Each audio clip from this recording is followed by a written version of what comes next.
Welcome everyone to the home of finding sweet chocolate Easter eggs within our video games. Well, okay, perhaps not chocolate ones, but it's as good as having and finding the real thing, but just on a different level, as this is the Easter Egg Hunter.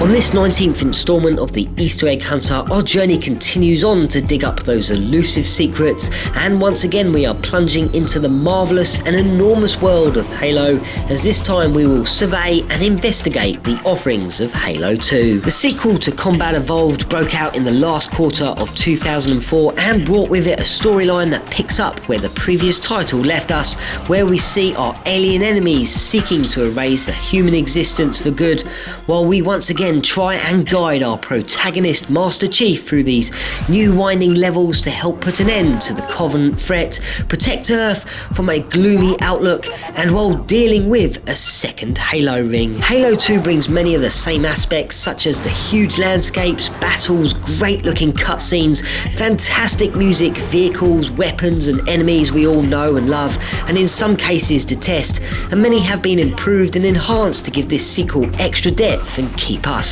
interested. And Halo 2 also delivers a bundle of brilliant Easter eggs and secrets which shouldn't be missed.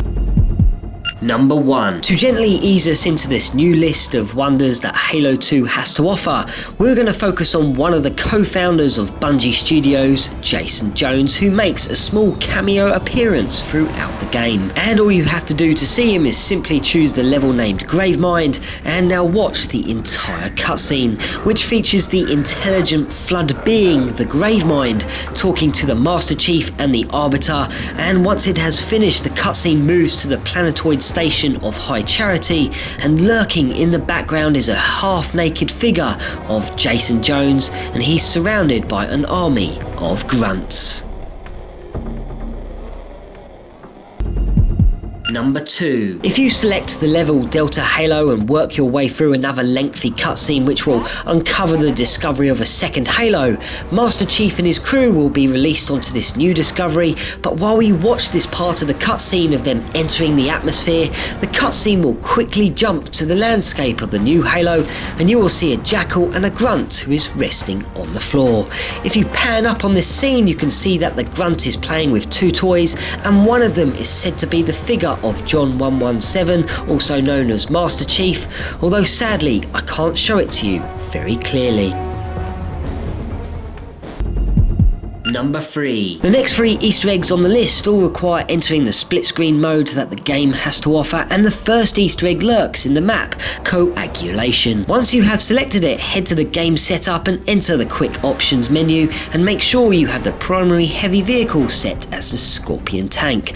Next, track back to the lobby and now start the game. Once the game begins, grab yourself a Scorpion tank and head on over to the enemy base, and once there, destroy the opposing tank so that the gun turret has been smashed clean off the top, and now exit your tank and clamber up onto the beaten tank and wait for the fire on top to extinguish. Once it has, if you peer down, you should be able to make out a pumpkin head or jack-o'-lantern if you like, lurking within the main cog, and which has been slightly painted and tinged in red. Number 4. The next split screen map we are heading to is Zanzibar, which actually holds 4 small individual Easter eggs, and upon choosing the map, once again, head to the game setup and this time choose your starting weapon as the sniper rifle, and now head back to the lobby and launch the map. Once Zanzibar is loaded, walk along the beach to the right until you reach a small sign reading "Danger, no swimming." Okay, so that's not very interesting, but if you were to restart the Xbox and enter the setting menu followed by the clock menu, well, why not change the date to the 25th of the 12th or Christmas Day, and now head back to the game and to the map of Zanzibar, and when you peer at the sign this time it will read "This Sofish do not eat," which is referring to a small bath toy that was purchased by Matt Sowell at a dollar store many years ago. If you set the date to the 1st of January and return to Zanzibar, the sign will now feature a child on the back of a smiling shark with the words saying baby shark petting printed above, followed by an arrow pointing out to the sea. The next date you can set is for Halloween for the 31st of October, and the sign will now depict a guy being ripped in two, which also features in Halo 3 as a symbol. The final date to try is the 7th of July, which marks Bungie Day, and this sign will now display a poster of a dog's head and is surrounded by the text, "Are you finding Ling Ling's head?" And according to Halo Nation, this is an ongoing joke that is about a dog's head in a jar that was left behind by the Bungie creator's roommate, who was a medical student. Lovely. Number 5. The final split screen related Easter egg takes us to the map Containment, and for this you will require a sniper rifle, so set it as your primary weapon and then head on over to the level. Once you have started the map, you'll be able to gaze up to the sky above you and you will see the halo arching deep into the sunlit sky. Well, if you zoom in with your sniper rifle to the bottom where the halo curve begins and slowly guide your gun upwards, you will come across something rather awesome. Yes, someone's face, and this is Chris Carney, one of Bungie's designers and software developers. Hi Chris. Number 6. If you happened to catch my first look at Halo several months ago, you would have seen me featuring the Easter egg covering the Thirsty Grunt. Well, Halo 2 features another named the Cowardly Grunt, and all you have to do is simply play the level Uprising, which sees you taking on the protagonist of the Arbiter, who must battle his way through the brutes, jackals and drones in the undergrowth.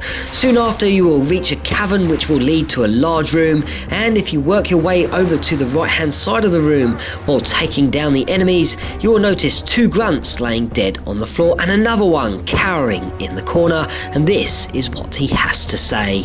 Please, no hurt. Get away! Police! Brutes, stinky, bad.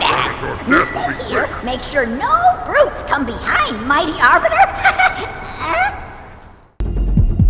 Number 7. To finish off this episode is my favourite secret so far that the Halo series has to offer, and just as a warning, there are several ways to do this, but the method I am using works for me every time. So first off, we need to head to the level named the Quarantine Zone, and the setting has to be on Legendary. Once the level begins, immediately turn around and pass through the dark tunnel behind you, and once on the other side, make your way across the small landscape until you see a small narrow ledge. Manoeuvre onto this and scale around until you reach the top, and once there, move to the far side where you will see a skull suspended in the air. Grab this and work your way back to where you began the level, and now carefully pass through your surroundings, avoiding detection, and try and make it to a checkpoint. And once the game saves, save and quit yourself and select the level named Metropolis and choose any setting to your liking. Next, you'll be seated in your tank, venturing your way into the city from the outskirts while destroying rafts and banshees, and you'll then pass through various tunnels which lead on to another large open area where more rafts lay in wait for you. Once you have successfully sneaked past them, you'll see a cascading waterfall which leads on to what was a highway, and if you now look across the road, there is a large broken window. So make your way over to it, hop onto the ledge, and then throw a grenade at the ground and jump just after doing so. This will propel you up the window, allowing you then to clamber on up, and without the skull we picked up earlier, this maneuver wouldn't have been possible. Now scale the twisted beams and concrete, make your way over and between the 2 angled platforms, and peer inside a large open hangar, where here you will find a soccer ball. Not only can you just gaze at it, but you can kick it and bash it all over this part of the map. And with that, I will leave you with some soccer action, and until next time, this is the Easter Egg Hunter breaking out.